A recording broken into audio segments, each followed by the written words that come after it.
soinu jechuudha.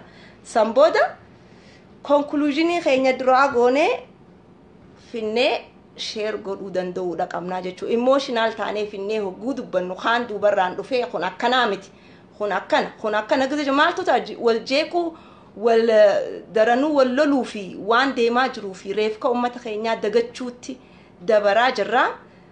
Kun immoo dhaabbachuudha qabaa akkuma ta'etu tahee jijjiiramni dura dhufuu qabu biyya keenya keessatti misooma osoo hin taane duutii ilmaan Oromoo irraa dhaabbatuudha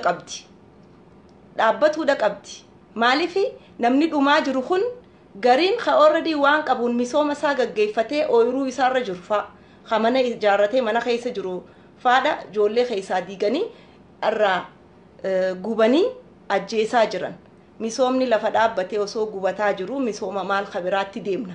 Lubbuu namaa dura security lubbuu namaa kanaaf godhuu danda'uudha qabnaa jechuudha. Maaliif hin dandeenye yoo hin danda'amne waan hin danda'amne san irratti marihannee Oromoon ajjeechaan uummata keenyarraa yoo dhaabbatte siyaasaa nun galchu nuti.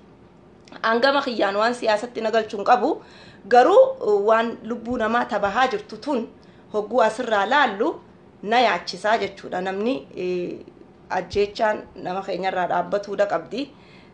Kanamaan jechuuf dhufee yeroo waan biraarraa dubbannu nama keenya kadhumaa jiru kanas akka hin daganne akkuma dur wal gargaaraa turre sanitti iddoo garagaraa qonnamuudhaan nama gargaarsa fedhullee iyyuu fi danda'uudha qabna.